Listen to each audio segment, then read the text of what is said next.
शुरुआत करते हैं इस बुलेटिन की इस वक्त की बड़ी खबर के साथ। बड़ी खबर कनाडा से आ रही है। कनाडा में पंजाबी सिंगर एपी ढिल्लों के घर पर फायरिंग हुई है। लॉरेंस गैंग ने हमले की जिम्मेदारी ली है। फायरिंग का वीडियो भी सामने आ गया है। घर के गेट पर फायरिंग करता हुआ दिखा है हमलावर। देखिए ये तस्वीरें, ये कनाडा में एपी ढिल्लों के घर के गेट के बाहर किस तरह से फायरिंग की गई उसकी तस्वीरें हैं।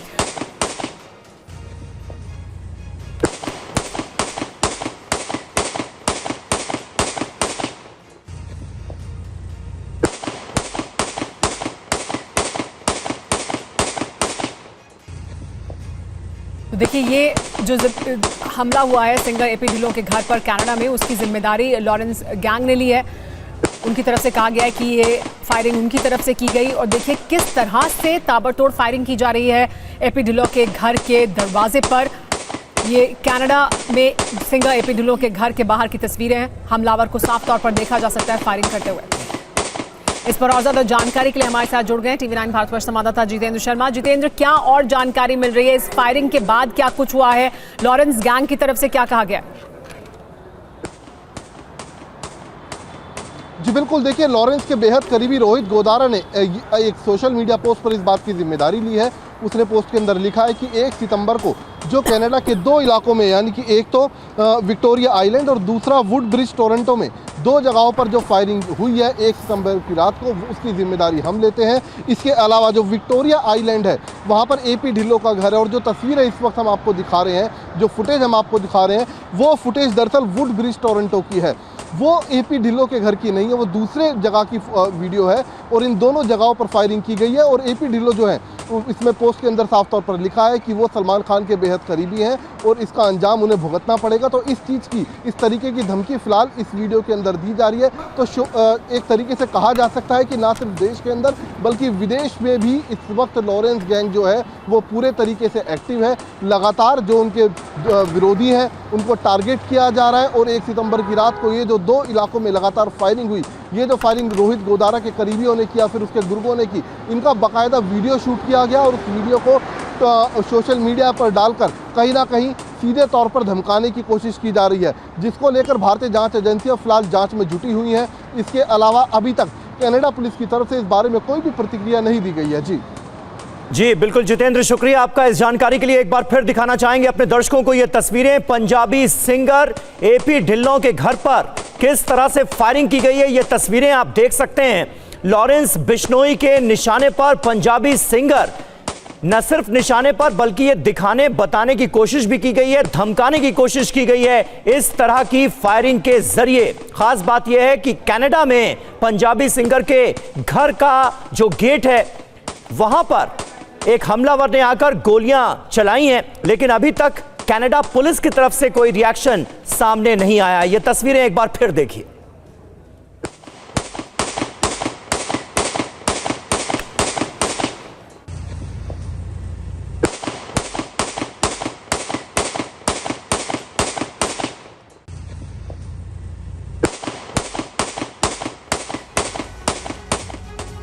और खबरों में आगे बढ़ेंगे। दिल्ली के मुख्यमंत्री अरविंद केजरीवाल के करीबी विभव कुमार को जमानत मिल गई है। मालीवाल मारपीट केस में विभव को जमानत मिल गई है। सुप्रीम कोर्ट ने शर्तों के साथ विभव कुमार को जमानत दी। दिल्ली सीएम ऑफिस नहीं जा सकते हैं विभव कुमार, यह शर्त रखी गई है। ट्रायल के बारे में वो कोई टिप्पणी भी नहीं कर सकते, कोई भी सरकारी पद ग्रहण नहीं कर सकते विभव कुमार। इस तरह की शर्तों का उन्हें पालन करना पड़ेगा। पीयूष पांडे हमारे संवाददाता इस वक्त हमारे साथ मौजूद हैं। पीयूष, सुप्रीम कोर्ट ने क्या कहा है इस मामले में, क्योंकि फैसले के दौरान ये टिप्पणी सामने आई थी कि जमानत जो है वो नियम है और जेल अपवाद। इस मामले में टिप्पणी करते हुए कहा कि जब चोटें साधारण हो तो आप किसी व्यक्ति को 100 दिनों से अधिक समय तक जेल में नहीं रख सकते हैं। कोर्ट ने ये प्रोसिक्यूटिंग एजेंसी से बोला और ये कहा कि औसत दर्जे की जो रिपोर्ट है उसमें देखें तो चोटें जो है औसत दर्जे की है। आपको यहाँ दोनों में संतुलन बनाना जरूरी है और ऐसे में आपको जमानत का विरोध नहीं करना चाहिए। और ये कहते हुए सुप्रीम कोर्ट ने जमानत दी और उस जमानत में ये कहा कि इस मामले में 51 से अधिक गवाह हैं और ये भी साफ किया गया है कि याचिकाकर्ता पहले से ही 100 दिनों से ज्यादा समय से हिरासत में है और भविष्य में जो सुनवाई करने का समय है ट्रायल का, उसमें भी टाइम लगेगा। तो इन स्थितियों को स्पष्ट करते हुए सुप्रीम कोर्ट ने उन्हें जमानत दी और कुछ शर्तें भी सामने रख दी जो आपने स्पष्ट की है अभी। और इन शर्तों में ये सीधे तौर पर कहा गया कि वो पद नहीं ग्रहण करेंगे, कोई सरकारी पद नहीं ग्रहण करेंगे, सीएम के ऑफिस नहीं जाएंगे और साथ ही सबूतों से छेड़छाड़ नहीं करेंगे और किसी भी गवाह को प्रभावित नहीं करेंगे। हालांकि सुप्रीम कोर्ट ने स्पष्ट तौर पर ये साफ कर दिया कि जो जमानत है वो नियम है, जबकि जेल में रखा जाना एक अपवाद है। बहुत शुक्रिया पीयूष आपका इस जानकारी के लिए। विभव कुमार को सुप्रीम कोर्ट से शर्तों के साथ मिल गई है जमानत।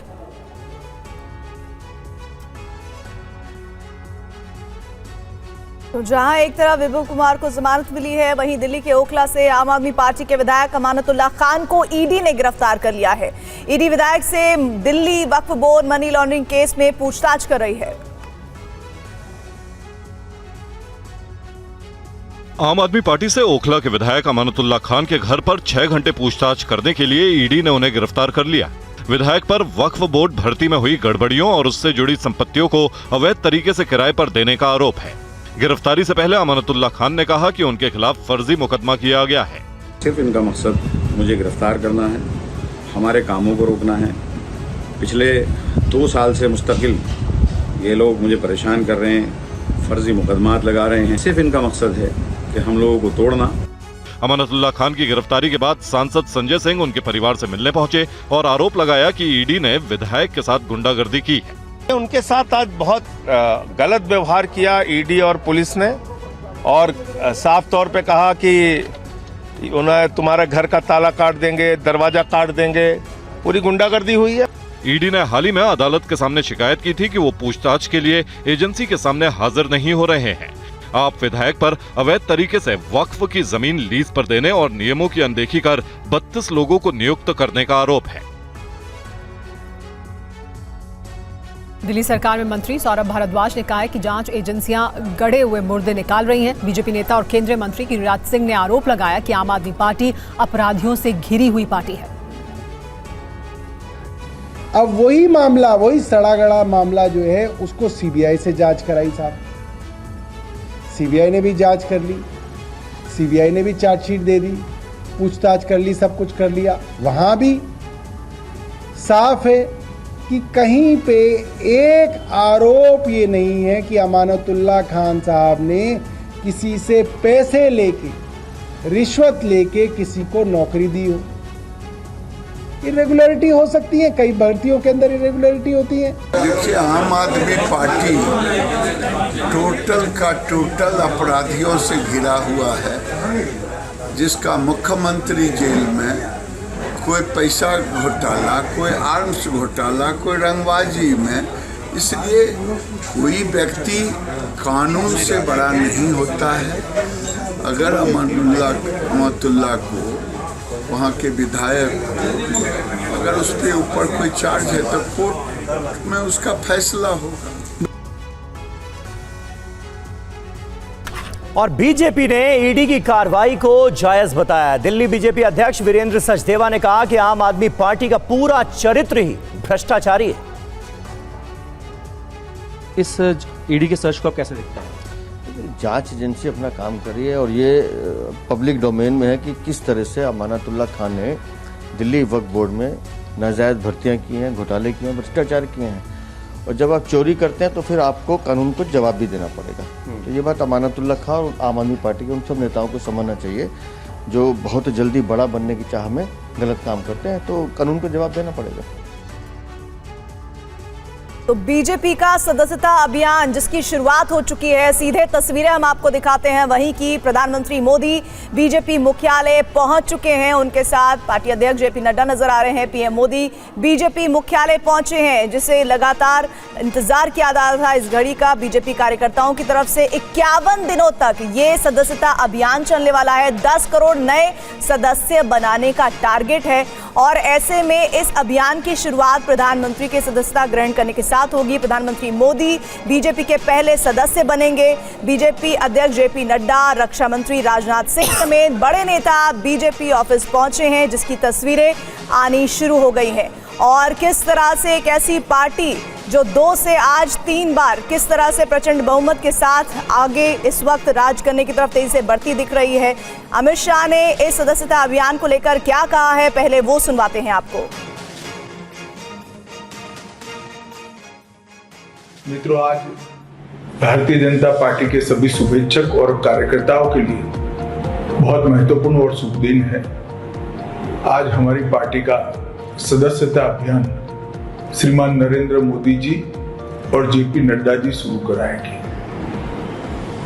भारतीय जनता पार्टी विश्व की सबसे बड़ी पार्टी है और सबसे जीवंत पार्टी है और भारत के लोकतांत्रिक क्षेत्र में काम करने वाले सभी राजनीतिक दलों में अनूठी पार्टी है, क्योंकि ये कार्यकर्ताओं की पार्टी है। हमारे लिए संगठन एक महज कागज पर बनी हुई प्रक्रिया नहीं है, हमारी पार्टी का प्राण है, आत्मा है। और आज संगठन पर्व की शुरुआत, नए संगठन की रचना की शुरुआत सदस्यता से हो रही है। भारतीय जनता पार्टी ने इस देश की राजनीति में कई बड़े बड़े योगदान दिए हैं। विशेषकर इस 10 साल के अंदर नरेंद्र मोदी जी के नेतृत्व में युग परिवर्तनकारी फैसले हुए। हर क्षेत्र में देश ने ऊंचाइयों को छुआ है और 2047 तक एक नए भारत की रचना, विकसित भारत की रचना और विश्व में सर्वप्रथम भारत की रचना, इसका स्वप्न नरेंद्र मोदी जी ने 140 करोड़ की हमारी जनता को दिया है। वो सपने को चरितार्थ करने के लिए एक बहुत जरूरी है कि हम भारतीय जनता पार्टी को मजबूती दें, संगठन मजबूत बनाए और हमारी जो कार्य संस्कृति है, संगठन के माध्यम से ही हमारी विचारधारा को नीचे तक पहुंचाना और संगठन के माध्यम से ही सरकार में हमारी विचारधारा का क्रियान्वयन करना, वो कार्य संस्कृति को फिर से एक बार नया बल देने का समय है। अतः मैं भारतीय जनता पार्टी के सभी शुभेच्छक, देश के सभी नागरिक और भारतीय जनता पार्टी के सभी कार्यकर्ताओं को अपील करना चाहता हूं कि आइए फिर से एक बार भारतीय जनता पार्टी से जुड़े और हमारे संगठन को एक नई ऊंचाई के शिखरों तक ले जाए। सदस्यता इस बार भी मिस कॉल से होने वाली है और बाद में आप पर जो SMS आएगा उसमें आपका संपूर्ण ब्यौरा आप भर देंगे तो पार्टी को जिम्मेदारी देने में, आपका पार्टी के साथ जुड़ाव करने में और आपकी शक्तियों का उपयोग करने में बहुत लाभकारी होगा, ऐसा मेरा विश्वास है। अतः मिस कॉल तो जरूर करिए, परंतु डेटा को भी अपलोड करिए और नए भारत के निर्माण में जुड़िए, विकसित भारत के निर्माण में जुड़िए, भारत को महान बनने के स्वप्न के साथ जुड़िए। यही मुझे कहना है। वंदे मातरम, भारत माता की जय।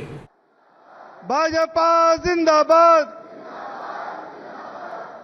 संगठन पर्व, सभी कार्यकर्ता अपने स्थान पर बैठ जाएं। सभी कार्यकर्ता साथी भाई बहन अपने स्थान पर बैठ जाएं।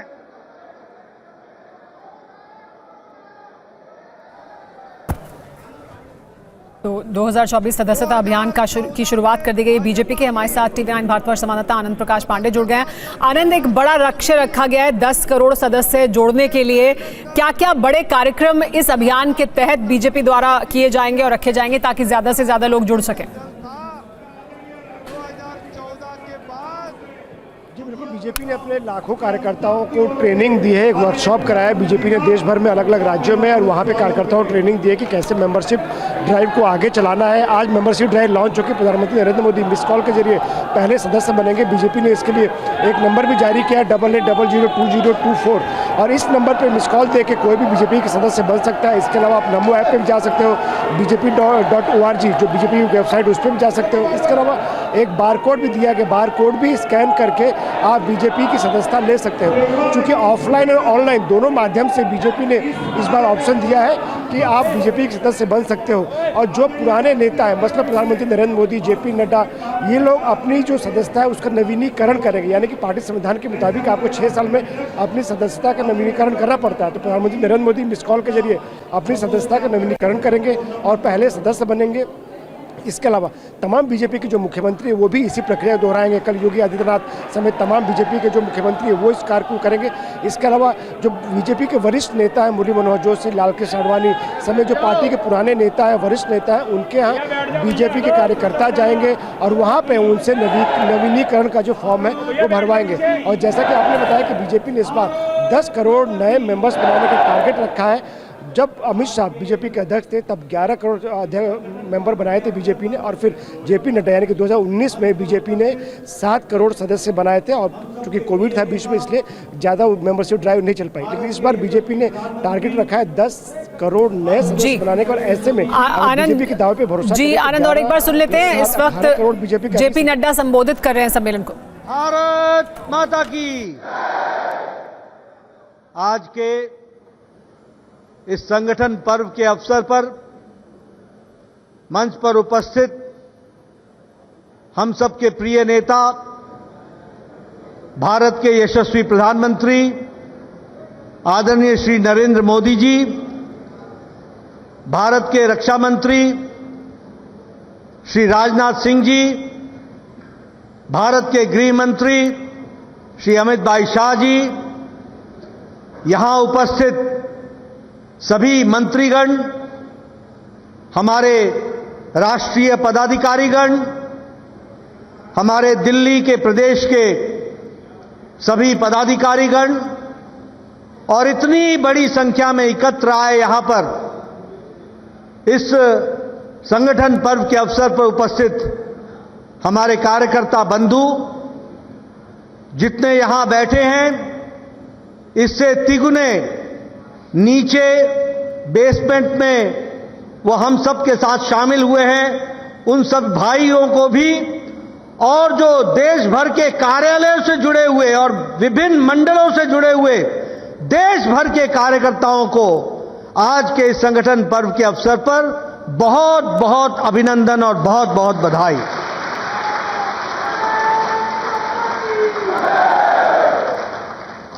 आज के इस अवसर पर मैं अपनी ओर से और आप सब तमाम कार्यकर्ताओं की ओर से हमारे यशस्वी प्रधानमंत्री श्री नरेंद्र मोदी जी का इस कार्यक्रम में आने पर और जो उनके माध्यम से ये सदस्यता अभियान प्रारंभ होगा उसके लिए जो उन्होंने हामी भरी और वो हम सब के बीच में उपस्थित हुए हैं, मैं अपनी ओर से और आप सब लोगों की ओर से उनका हार्दिक अभिनंदन और स्वागत करता हूं।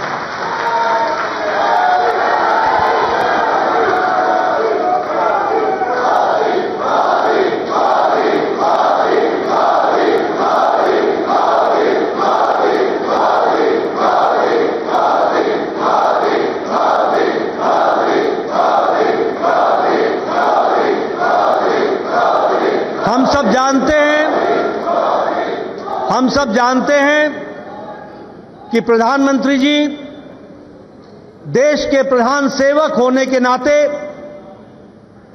140 करोड़ देशवासियों का नेतृत्व करने के नाते प्रशासन की बारीकियों में दिन रात व्यस्त रहते हैं।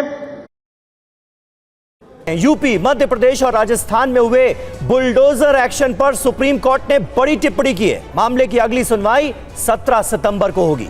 जमीयत ने बुलडोजर एक्शन पर तत्काल रोक लगाने की मांग की है। सुप्रीम कोर्ट ने बुलडोजर कार्रवाई पर गंभीर सवाल उठाते हुए सिर्फ आरोप के आधार पर बुलडोजर चलाने को कानून के खिलाफ करार दिया है। यूपी, मध्य प्रदेश और राजस्थान में हुई बुलडोजर कार्रवाई के खिलाफ दाखिल याचिका पर टिप्पणी करते हुए अदालत ने कहा कि आरोपी या संदिग्ध की संपत्ति ध्वस्त नहीं की जा सकती, दोषी की भी संपत्ति ध्वस्त नहीं की जा सकती।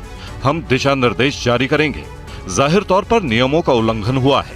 हालांकि इन राज्यों की ओर से अपना पक्ष रख रहे एसजी मेहता ने दलील दी कि कार्रवाई वहीं होती है जहां निर्माण से जुड़े नियमों का उल्लंघन होता है। सुप्रीम कोर्ट ने इस मामले में दोनों पक्षों से सुझाव मांगा है और सुनवाई की अगली तारीख 17 सितंबर तय की है।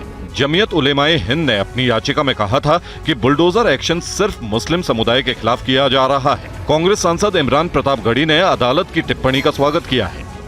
तो जो भी मध्य प्रदेश हो, उत्तर प्रदेश हो, असम हो, इन राज्यों में जो उदाहरण देश के सामने आ रहा है वो पूरी तरह से संविधान को कुचलने वाला है और ऐसे में मैं माननीय उच्चतम न्यायालय की टिप्पणी का स्वागत करूंगा। अभी हाल फिलहाल हम लोगों ने जो देखा है उस पर हम लोगों ने आवाज़ भी उठाई है। AIMIM अध्यक्ष असदुद्दीन ओवैसी ने जर्मनी से भारत की तुलना की है। जर्मनी की तरह भारत में मुसलमानों पर हमला। उन्होंने कहा कि घरों और शिक्षण संस्थानों पर चलाए जा रहे हैं बुलडोजर। हिटलर ने इसी तरह किया था यहूदियों का खात्मा। आप खुद अंदाजा लगाइए कि मोदी क्या करना चाहते हैं भारत के मुसलमानों से। मैं हमेशा कह रहा हूं, लोग मेरी बात को जज्बाती कहकर उड़ा देते हैं। याद रखो, हिटलर ने भी यहूदियों का खात्मा इसी तरह से किया था। पहले उनको मारो, उनके घर छीनो, उनके घर को तोड़ दो कि तुम्हारे पास कागजात नहीं है। हिटलर की तारीख पढ़ो तुम। जब वो यहूदी लोग तालीमी इदारे बनाते तो हिटलर बोलता तुमने यहां पर जमीन पर गवर्नमेंट की बनाया, हम इसको तोड़ते हैं बुलडोजर से। यहूदियों की जिंदगी को तंग कर दिया गया था जर्मनी में। उनके घरों पर निशान लगा दिए गए थे। और उसके बाद क्या हुआ? 60 लाख यहूदियों को हिटलर ने गैस के चेंबर में डाल दिया। तो जो तारीख जर्मनी, उस वक्त के जर्मनी में दोहराई गई थी यहूदियों से, आज हमारे वतन अजीज में मुसलमानों से दोहराई जा रही है। और अब बात गाजियाबाद की। गाजियाबाद के साहिबाबाद की नवीन फल और सब्जी मंडी में आज अतिक्रमण के खिलाफ बुलडोजर की कार्रवाई की गई। यहां 27 बीघा जमीन पर बने किसानों के चबूतरों को कब्जा मुक्त कराया जा रहा है। दरअसल नवीन फल और सब्जी मंडी में भारी पुलिस बल के साथ अवैध कब्जे को हटाया गया है। कार्रवाई का लोगों ने जमकर विरोध भी किया। मौके पर मौजूद लोगों ने जमकर नारेबाजी भी की। लोगों का कहना है कि ये कार्रवाई 40 सालों में पहली बार की जा रही है। हालांकि मंडी से चबूतरों को खाली कराने से पहले सुरक्षा के मद्देनजर लगभग 150 पुलिस बल की तैनाती की गई थी। मंडी परिषद में और मंडी समिति में जो भी स्ट्रक्चर बना के दिया जाएगा, माननीय मुख्यमंत्री का सीधा निर्देश है, उसी स्ट्रक्चर में लोग व्यापार। 136 लोगों को हमने हटाया था। उसमें 1-2 लोग अगर रह गए होंगे तो उसमें देख लेता हूँ। 136 लोगों को यहाँ से हटाया 16 का चबूतरों पे। कितने नोटिस दिए गए? इसमें नोटिस की एक्चुअली कार्रवाई पहले सारी हो चुकी थी इसमें जो है, और ये लोग हाईकोर्ट भी गए थे। दरअसल साहिबाबाद की नवीन फल और सब्जी मंडी में बागपत, बुलंदशहर, हापुड़, मेरठ, गौतम बुद्ध नगर सहित दूसरे जिलों से रोजाना हजारों किसान और व्यापारी आते हैं। अतिक्रमण करने वाले कुछ दुकानदारों के पास लाइसेंस भी नहीं है। ऐसे में चबूतरों से अतिक्रमण हटाने से किसानों को बड़ी राहत मिलेगी। और शंभू बॉर्डर पर चल रहे आंदोलन की वजह से बंद रास्तों को खुलवाने के लिए सुप्रीम कोर्ट ने बड़ी पहल की है। अदालत ने एक कमेटी गठित कर जल्द से जल्द समाधान निकालने का निर्देश दिया है। सुप्रीम कोर्ट ने पंजाब और हरियाणा के बीच कई महीनों से बंद पड़े शंभू बॉर्डर को खुलवाने की पहल की है। अदालत ने इसके लिए 5 सदस्यीय समिति का गठन किया। समिति की अध्यक्षता पूर्व न्यायाधीश नवाब सिंह करेंगे। समिति को 1 हफ्ते के अंदर बैठक बुलाने का निर्देश है। शंभू बॉर्डर जाकर किसानों से बातचीत करने का निर्देश दिया है। अदालत ने साथ में यह भी कहा है कि किसान इस मुद्दे का राजनीतिकरण करने से बचें। हालांकि सुप्रीम कोर्ट के आदेश को लेकर अभी किसानों ने अपनी राय खुलकर जाहिर नहीं की है। लेकिन किसान नेता सरवन सिंह पंढेर ने कहा कि शंभू बॉर्डर पर रास्ता हरियाणा सरकार ने बंद किया था। उन्होंने ये भी कहा कि इस तरह की कमेटी से मसले का हल नहीं होता है।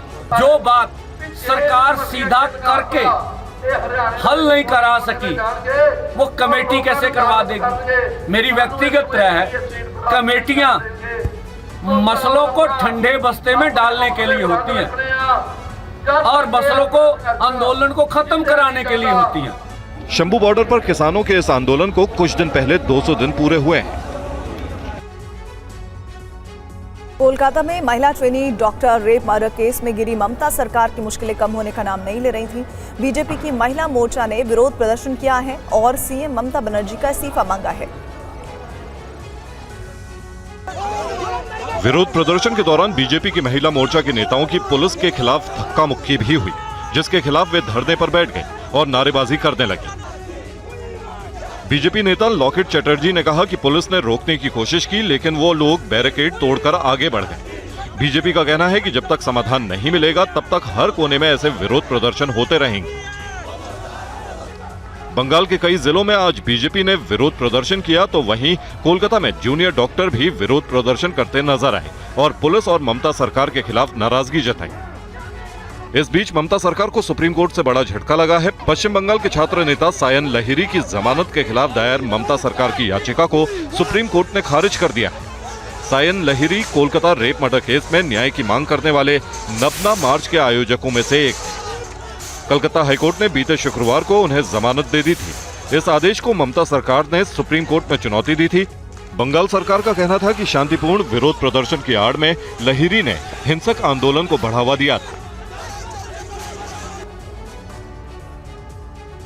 कोलकाता में महिला से हुई दरिंदगी के खिलाफ बीजेपी ने आज बंगाल के कई शहरों में विरोध प्रदर्शन किया।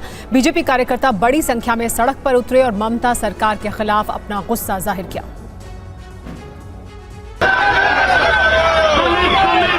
गेट पर पुलिस के साथ जोर आजमाइश करते ये लोग बीजेपी के कार्यकर्ता हैं। कोलकाता में ट्रेनी महिला डॉक्टर के रेप मर्डर के खिलाफ विरोध प्रदर्शन कर रहे हैं।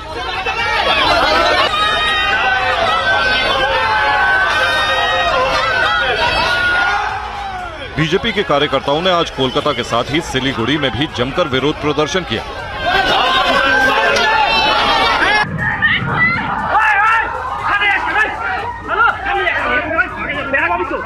विरोध प्रदर्शन की कुछ ऐसी ही तस्वीरें कूच बिहार से भी दिखाई दी, जहां डीएम कार्यालय का घेराव करते हुए बीजेपी कार्यकर्ताओं की पुलिस से झड़प हो गई।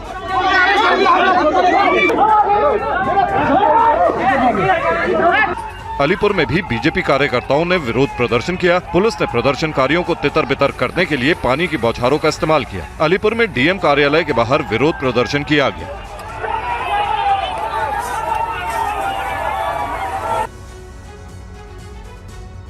और जाति जनगणना को लेकर आरएसएस की तरफ से आज एक बड़ा बयान सामने आया है। टीवी9 भारतवर्ष के सवाल पर आरएसएस प्रचार प्रमुख सुनील आम्बेकर ने कहा कि यह संवेदनशील मुद्दा है। चुनाव में राजनीतिक हथियार इसे नहीं बनाना चाहिए। नीतियों के लिए सरकार डेटा जुटा सकती है। जाति जनगणना एक बहुत बड़ा इशू है और उसको लेकर संघ भी चिंतित है। इस पर कोई चर्चा या बातचीत? I think as RSS we have already commented on this issue. See, as our society, Hindu society, we have the sensitive issue of our caste and caste relations. That is a very sensitive issue. So, and of course it is an important issue of our national unity and integrity. So it should be dealt very seriously, not just on the basis of electioning or election practices or politics. So I think as RSS think, yes, definitely for all welfare activities, particularly addressing to the particular community or caste which is lagging behind, and so which is the special attention is needed to some communities and caste. RSS के जाति जनगणना वाले बयान पर कांग्रेस की प्रतिक्रिया भी सामने आई है। आरएसएस के बयान पर कांग्रेस का बड़ा दावा। आरएसएस ने जाति जनगणना का खुलकर विरोध किया। बीजेपी आरएसएस जाति जनगणना नहीं कराना चाहते। कांग्रेस ने कहा पिछड़ों को हक नहीं देना चाहती बीजेपी, जाति जनगणना कांग्रेस ही कराएगी।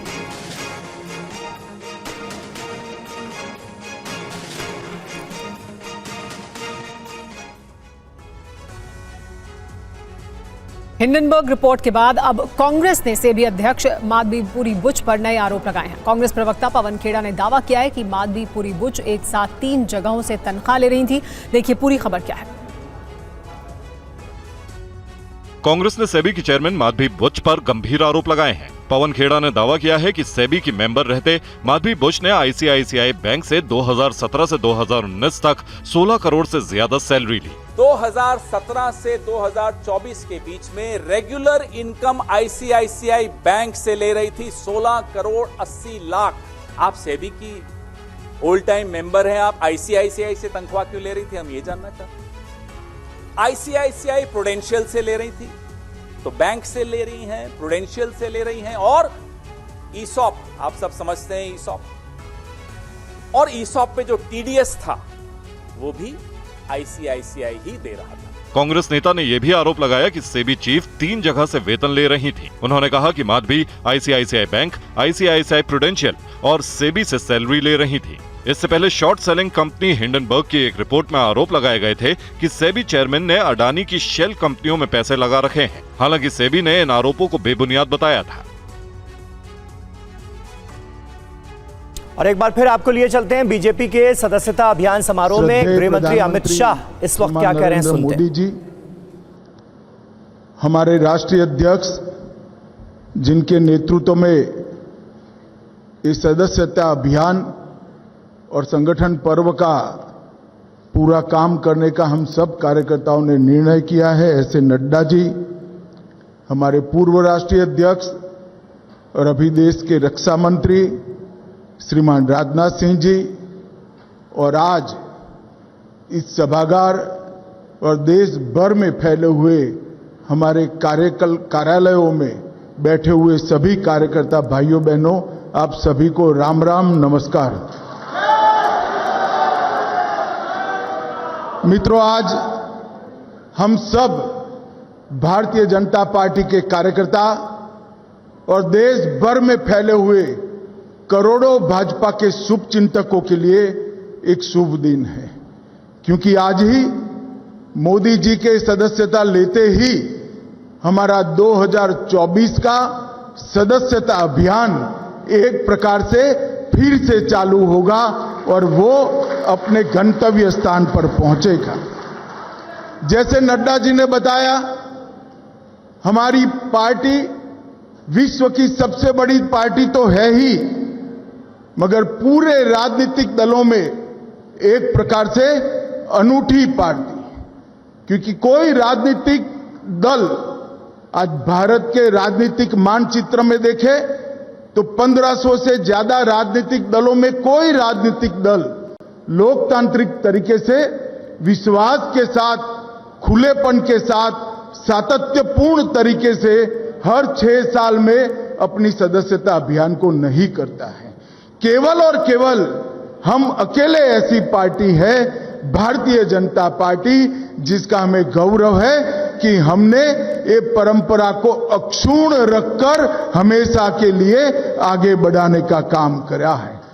मित्रों, आज सदस्यता अभियान शुरू हो रहा है।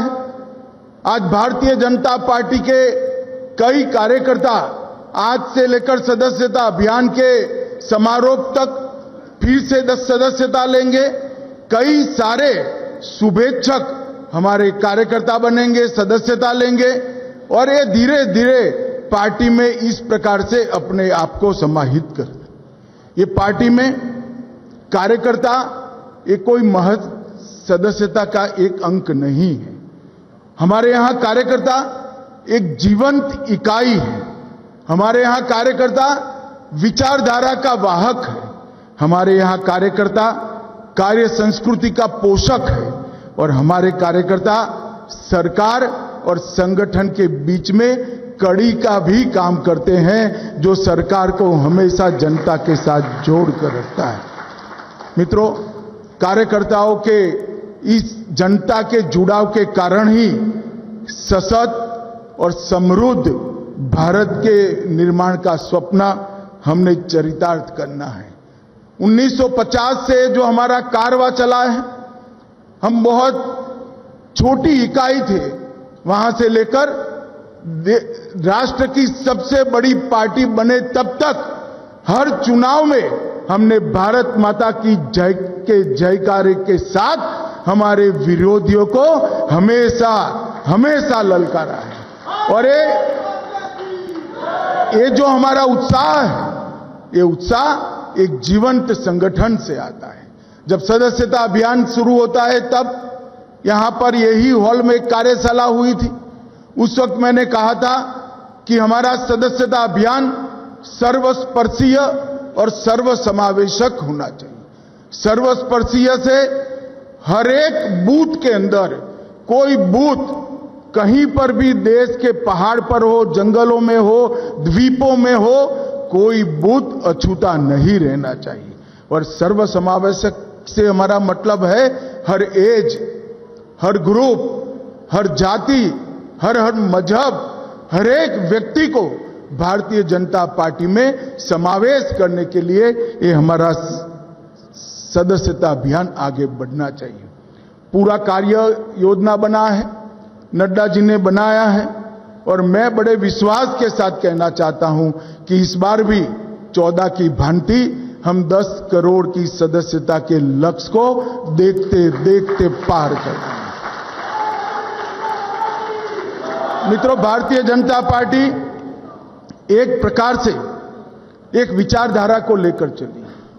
हमारी विचारधारा के आधार पर राजनीति में हमने काम करना शुरू किया, कई सालों तक संघर्ष करा और बाद में हमने कई हार झेली, कई पराजय झेले, कई प्रचंड पराजय झेले और विजय को भी देखा है, मगर हमने हमारा काम अहरनिश चालू रखा है।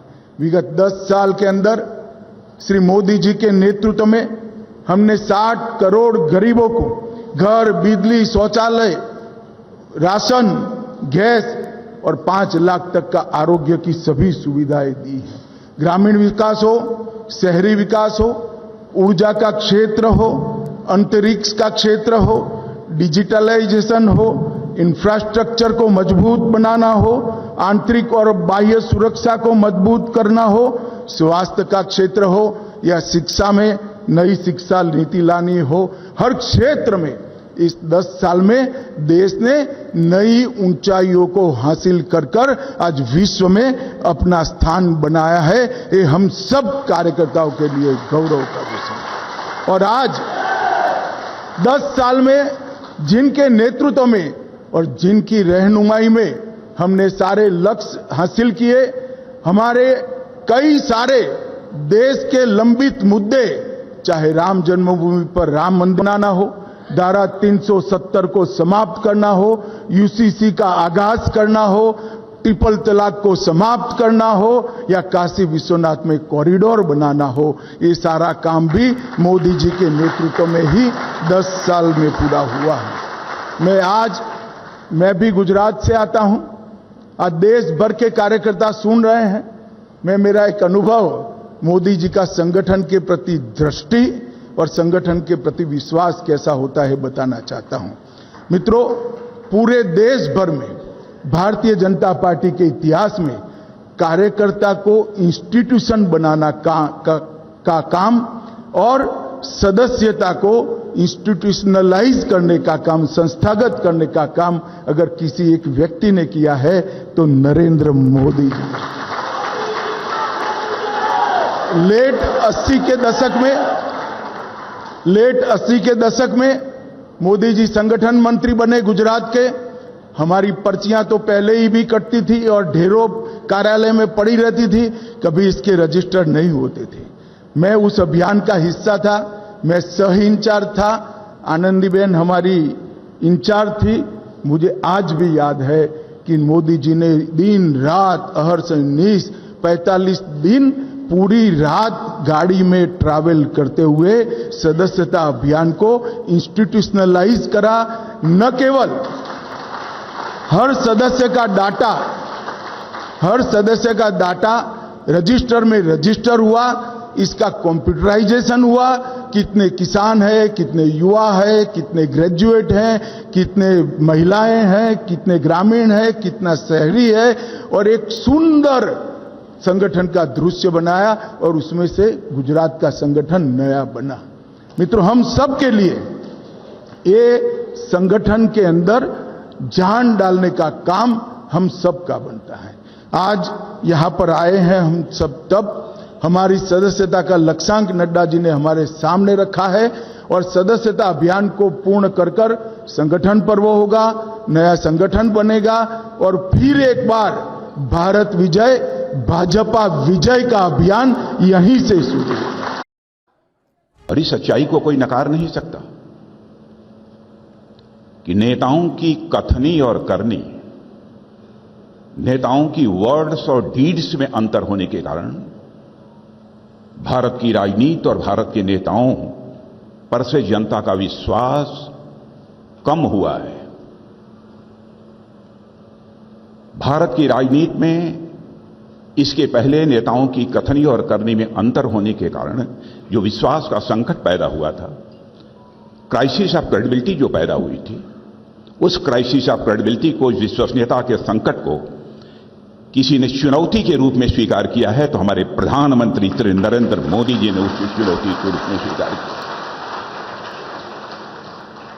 कोई यह कह सकता है कि अपना प्रधानमंत्री होने के नाते उनकी प्रशंसा में मैं बात कर रहा हूं। बहनों भाइयों, प्रशंसा में बात नहीं कर रहा हूं। बहुत सारी सरकारों को इस आजाद भारत में काम करते हुए आपने भी देखा है, हम लोगों ने भी देखा है। जब से मैं केंद्र की बात कर रहा हूं, गुजरात राज्य में जो मुख्यमंत्री रहे उस समय की बात नहीं कर रहा हूं, क्योंकि 2014 में जब वो भारत के प्रधानमंत्री बने उस समय मैं पार्टी का राष्ट्रीय अध्यक्ष था। जब हमारा चुनावी घोषणा पत्र बन रहा था उस समय भी हमारे प्रधानमंत्री जी ने बार बार यह कहा कि अध्यक्ष जी इस बात की सावधानी बरतिएगा कि चुनावी घोषणा पत्र में जो कुछ भी कहा जाए उसका हम अक्षरशः पालन कर सकें।